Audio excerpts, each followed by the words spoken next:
जंगल में एक संगीतकार मृदंग बजाता था। मृदंग ढोलक की तरह एक वाद्य को कहते हैं। और जब मृदंग बजाता तो एक बकरी का बच्चा वहां रोज आके खड़ा हो जाता। एक दिन सर ये कैमरे जो भी हैं बंद कर दें प्लीज, फॉर गॉड सेक।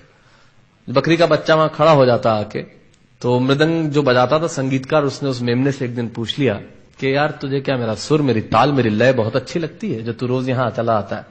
वो बोला मैं नहीं जानता कि आप क्या बजाते हैं, न मुझे सुर की समझ, न ताल की समझ, न लय की समझ। मैं तो बस इतना जानता हूं कि इस ढोलक पे, इस मृदंग पे जो चमड़ा मढ़ा है वो मेरे मां के बदन से आया है। क्या बात है, बहुत अच्छे, वाह। जब उस पे थाप पड़ती है मैं आके खड़ा हो जाता हूं। बहुत अच्छे, वाह। मेरी कविता मां के न रहने पे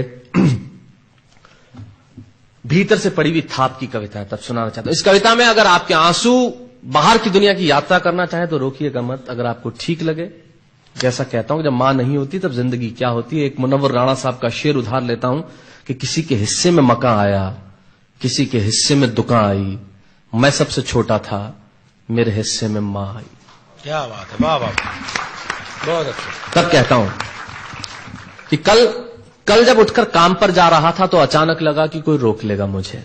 कल जब उठकर काम पर जा रहा था तो अचानक लगा कि कोई रोक लेगा मुझे और कहेगा खड़ा खड़ा दूध मत पी, हजम नहीं होगा। मुझे लगा कोई कहेगा खड़ा खड़ा दूध मत पी, हजम नहीं होगा, 2 घड़ी सांस ले ले, अरे इतनी ठंड और कोट भूल गया, इसे भी अपने पास ले ले। मन में सोचा मां रसोई से बोली होंगी जिसके हाथों में सना आटा होगा। अगली पंक्ति के खालीपन से जुड़े और जुड़े तो मुझे बताएं। मन में सोचा मां रसोई से बोली होंगी जिसके हाथों में सना आटा होगा, और पलट के देखा तो क्या मालूम था कि वहां सिर्फ सन्नाटा होगा।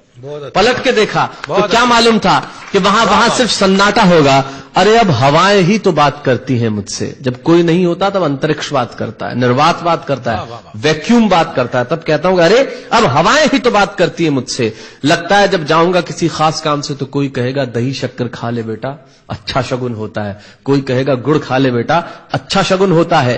पर मन इसी बात के लिए तो रोता है कि सब कुछ है मां, सब कुछ, जिस आजादी के लिए तुझसे मैं सारी उम्र लड़ता रहा। आपने अपने बचपन में देखा होगा माए हमें टोकती है, यहां मत जा, वहां मत जा, ये मत कर, वो मत कर। तब हम आजाद होना चाहते हैं और आजादी की कीमत कितनी बड़ी देनी पड़ती है। अगर कम शब्दों में मैंने ठीक बात कह दी हो तो इसका एहसास मुझे जरूर कराइएगा कि सब कुछ है मां, सब कुछ, जिस आजादी के लिए तुझसे मैं सारी उम्र लड़ता रहा वो सारी आजादी मेरे पास है। फिर भी न जाने क्यों दिल की हर धड़कन उदास है।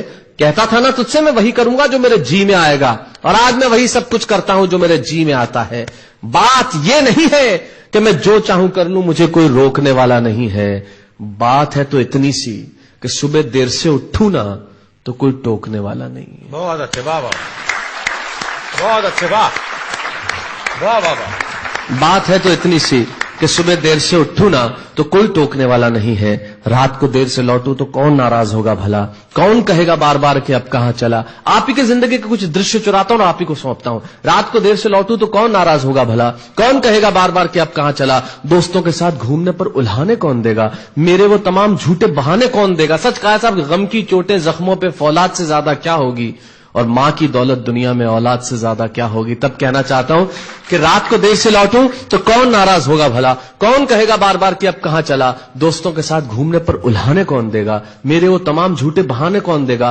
कौन कहेगा कि इस उम्र में क्यों परेशान करता है। हाय राम ये लड़का क्यों नहीं सुधरता है, पैसे कहां खर्च हो जाते हैं तेरे, क्यों नहीं बताता है। सारा दिन मुझे सताता है, रात को देर से आता है, खाना गर्म करने को जागती रहूं, खिलाने को तेरे पीछे भागती रहूं, बहाती रहूं आंसू तेरे लिए, कभी कुछ सोचा है मेरे लिए।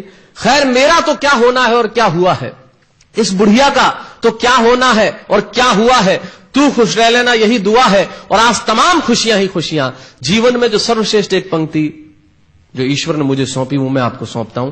कहीं कोई कविता नहीं है, एक बहुत सामान्य सी बात जो बहुत सामान्य ढंग से मैं कह रहा हूं, लेकिन गेट सेट गो जो मैंने किताब लिखी, शायद हिंदुस्तान की पिछले 3 सालों में सबसे ज्यादा बिकने वाली किताब वो रही। 14 भाषाओं में उसका अनुवाद हुआ। वाह में मैं रोज टीवी पे बोलता हूं, मेरे लाखों लफ्ज कुर्बान करता हूं सिर्फ उस एक पंक्ति पे जो ईश्वर ने मुझे सौंपी, और कहीं कोई कविता नहीं है। आप ही का भाव आपकी उठा को सौंपता हूं और देता हूं, और जिस विश्वास के साथ मैंने लिखा उस विश्वास के साथ आपको देता हूं कि मेरा तो क्या होना है और क्या हुआ है, इस बुढ़िया का तो क्या होना है और क्या हुआ है। तू खुश रह लेना यही दुआ है, और आज तमाम खुशियां ही खुशियां।